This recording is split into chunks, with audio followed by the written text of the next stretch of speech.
എല്ലാ ഭാരങ്ങളും ചുമക്കും, എന്നും താങ്ങി എന്നെ നടത്തും. കർത്തൻ തൻ കരത്താൽ കണ്ണുനീർ തുടയ്ക്കും, കാത്തുപാലിക്കുമെന്നെ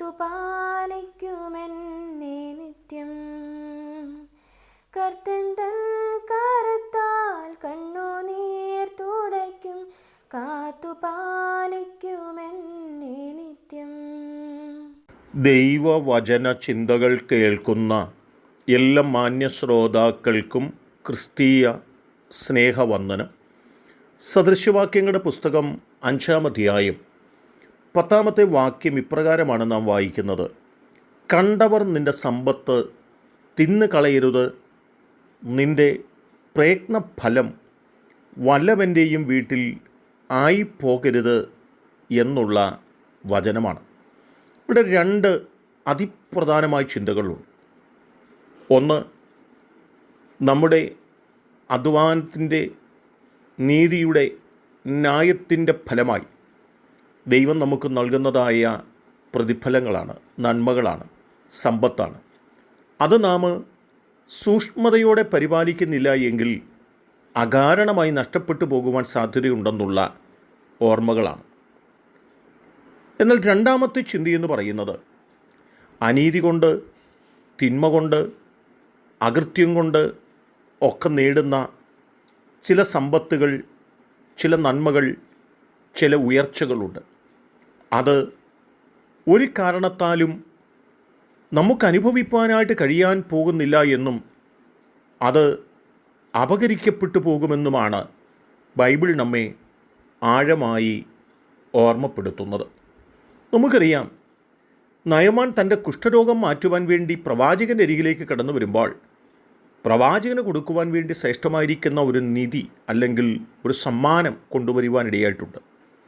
അത് വാങ്ങുന്നില്ല എന്ന് കണ്ടപ്പോൾ നയമാൻ അതുമായി മടങ്ങിപ്പോകുന്ന സന്ദർഭത്തിൽ പ്രവാചകൻ്റെ ശിഷ്യനായിരിക്കുന്ന ഗേഹസി തൻ്റെ പിന്നാലെ കടന്നുപോയി തിന്മ കൊണ്ട്, അനീതി കൊണ്ട്, കള്ളത്തരങ്ങൾ കൊണ്ട് ആ നന്മകൾ താൻ കരസ്ഥമാക്കുകയും മടങ്ങി വരുന്ന വഴിയിൽ താനത് കുഴിച്ചിടുകയും ഒക്കെ ചെയ്തതായ രംഗമുണ്ട്.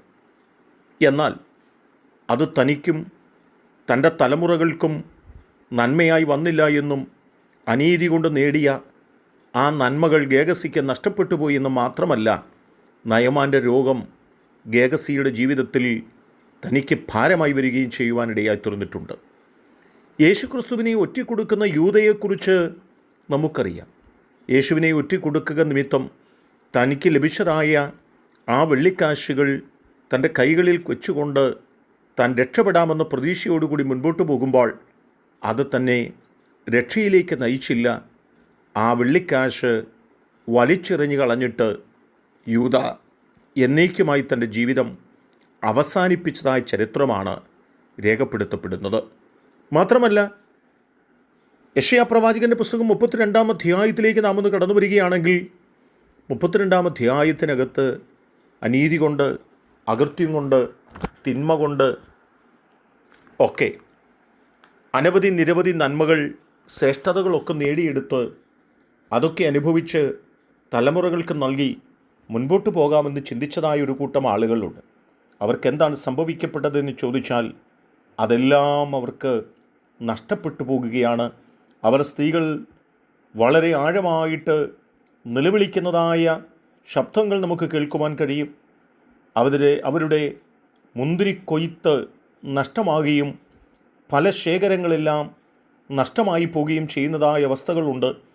അവർക്കുണ്ടായിരുന്ന മനോഹരമായ കൃഷിഭൂമികളെല്ലാം മുള്ളും പറക്കാരെയും മുളയ്ക്കുവാനും അരമനകൾ ഉപേക്ഷിക്കപ്പെട്ട് ജനപുഷ്ടിയുള്ള നഗരം നിർജ്ജനമായി തീരത്തക്ക തലത്തിൽ അവർ അവിടെ നിന്ന് പൊക്കളയുന്നതിനുമൊക്കെ കാരണമായി തീർന്ന സന്ദർഭത്തെക്കുറിച്ചാണ് യെശയ്യാ പ്രവാചകൻ്റെ പുസ്തകം 32-ാം അധ്യായം രേഖപ്പെടുത്തുന്നത്.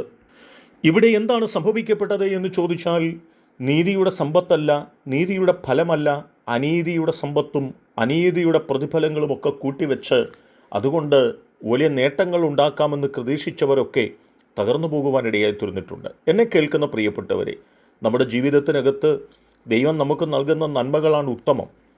അനീതി കൊണ്ടും അകൃത്യം കൊണ്ടും കരബലം കൊണ്ടുമൊക്കെ നാം നേടുന്നതൊന്നും നിലനിൽക്കില്ലെന്നും അതൊക്കെ അന്യന്മാർ അനുഭവിക്കുവാൻ കാരണമായി തീരുമെന്നും നാം തിരിച്ചറിയണം. മാത്രമല്ല, ദൈവം നമുക്ക് നൽകുന്ന നന്മകൾ നാം സൂക്ഷ്മതയോടെ അതിനെ പരിചരിക്കേണ്ടതുണ്ടെന്നും അത് കൈകാര്യം ചെയ്യേണ്ടതും തിരിച്ചറിഞ്ഞുകൊണ്ട് നമുക്ക് മുൻപോട്ട് പോകാം. അതിന് ദൈവം സഹായിക്കട്ടെ. കരുണയുള്ള ദൈവമേ, ഞങ്ങളുടെ നന്മകൾ നഷ്ടപ്പെട്ടു പോകുന്ന നന്മകൾ ഞങ്ങൾക്ക് വേണ്ട. ദൈവം ഞങ്ങൾക്ക് തന്ന നന്മകൾ നഷ്ടപ്പെട്ടു പോകാതെ സൂക്ഷിപ്പാനും ഞങ്ങളെ സഹായിക്കണം. യേശു കർത്താവിൻ നാമത്തിൽ തന്നെ ആമേൻ.